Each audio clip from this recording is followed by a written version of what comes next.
안녕하세요. AI 앵커 영남입니다. 3월 21일 오늘도 대구 경북의 주요 소식을 전해드리겠습니다. 지난해 대구국제공항을 통한 마약 밀반입이 급증한 것으로 나타났습니다. 인천공항의 검사 강화로 인해 대구 등 지방공항을 통한 우회 반입이 늘어난 것으로 보이는데요. 대구본부세관에 따르면 지난해 마약류 적발 건수는 63건, 적발량은 39kg으로 전년 대비 400% 이상 증가했습니다. 특히 국제우편과 특성화물을 통한 반입이 많았으며 여행자를 통한 밀반입도 처음으로 적발됐습니다. 대구공항은 인천공항을 제외한 지방공항 중 마약 적발 실적이 가장 많았는데요. 이에 따라 세관 당국은 첨단 검색 장비를 추가 도입하고 마약 단속을 더욱 강화할 방침입니다.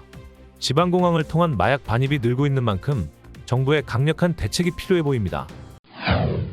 대구 북구 검단동에 조성 중인 복합신도시 금호워터폴리스 사업이 사실상 마무리 단계에 접어들었습니다. 대구시는 이달 중 2단계 기반조성 사업 준공 인가를 내릴 예정인데요. 도로 상하수도 등 기반시설 공사는 이미 완료됐으며 일반 도로도 전면 개통됐습니다. 이 사업은 1조 2,329억 원을 투입해 미래형 복합산업단지를 조성하는 프로젝트로 자동차, 전자, 신소재 등 대구 경제를 이끌 산업 중심지가 될 전망입니다. 10년간 진행된 금호워터폴리스 사업이 사실상 마무리되면서 지역 경제 활성화에도 기대가 모이고 있습니다. 삼성 라이온즈의 슈퍼루키 배찬승이 신인왕을 노리겠다는 당찬 포부를 밝혔습니다.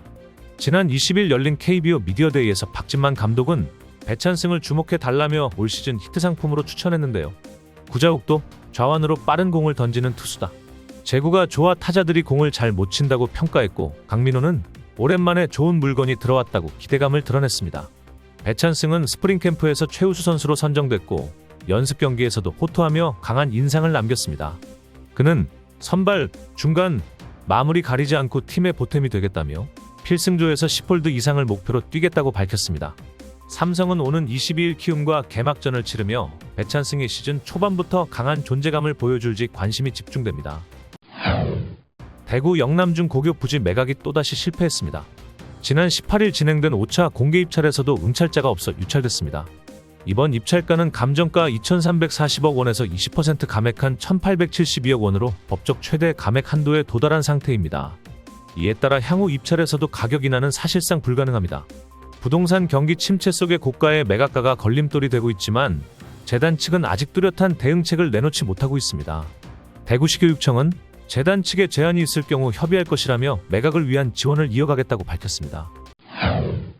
대구의 혼인 건수가 2020년 이후 꾸준히 증가세를 보이며 회복세를 나타내고 있습니다. 통계청에 따르면 지난해 대구 혼인 건수는 9,289건으로 전년 대비 14% 증가했으며 5년 만에 9,000건대를 회복했습니다. 올해 혼인 1만 건 돌파 가능성도 기대되고 있습니다. 반면 이혼 건수는 3,816건으로 6년 연속 감소세를 이어갔습니다. 남녀 초혼 연령은 각각 33.7세, 31.5세로 전국 평균과 비슷한 수준이었습니다. 통계청은 혼인 증가의 원인으로 30대 초반 인구 증가와 코로나19 이후의 기저효과 등을 꼽았습니다. 이상으로 3월 21일 대구 경북 주요 뉴스를 전해드렸습니다.